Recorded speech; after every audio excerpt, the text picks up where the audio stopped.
स्वयंपाक तयार आहे. कटू सत्य ऐकून मिरच्या झोंबल्या असतील ना इंद्रायणी. श्रद्धा, भक्ती, अर्चना, वंदना ही फक्त सुंदर मुलींची नावं म्हणून चांगली वाटतात हा ऐकायला.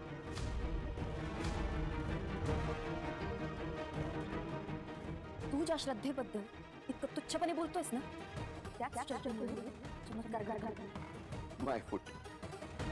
तुला काय वाटतं रे, शकुंतला काकीचा कॅन्सर फक्त औषधांमुळे बरा झालाय? ऑफकोर्स. दवाखान्यात जाताना किती अडचणी आल्या, पण त्या बरोबर दूर होत गेल्या ना. मदत मिळतच होती. अचानक डॉक्टर सुद्धा आले वेळेवर.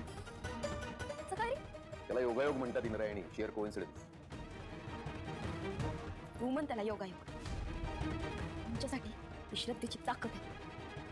श्रद्धेची ताकद. आणि गोपाळ, आज अधू अबीर बुक्का लावताना तू त्याचा जो अपमान केलास ना, तो मी पुन्हा सहन करणार नाही. नवऱ्याचा कैवार. अगं, ज्याला दोन वाक्य धड बोलता येत नाही, जो स्वतःची साधी बाजू मांडू शकत नाही, अशा माणसाची तू बाजू घेतेस. प्रमिलाशी लग्न करायचं नाही म्हणून माझ्याकडे रडत आला होता. एका कणा नसलेल्या माणसाची तू बायको आहेस याचा अभिमान वाटत असेल ना तुला? असं उद्दाम बोलणाऱ्याला असतो का स्पाईन? त्याला असतो दुसऱ्यांचा आदर करता येतो. त्याला असतो त्याला स्वतःपेक्षा दुसऱ्यांना जास्त प्रेम करता येतं. त्याला असतो तो दुसऱ्यांची स्वप्न आपली म्हणून त्याची मदत करतो. आणि माझा आदू तसाच आहे. मला त्याचा अभिमान आहे. प्रेम काय असतं, त्याचा आदर कसा करायचा ना, मी माझ्या आदूकडून शिकले.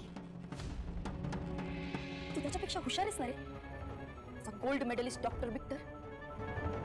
मला तुझ्याकडून ना काहीच शिकावंसं वाटत. आणि असंही काय रे तुझ्यात, नको तितका अहंकार, उद्धट माज, दुसऱ्यांना कमी लेखण्याची वृत्ती. इंद्रायणी,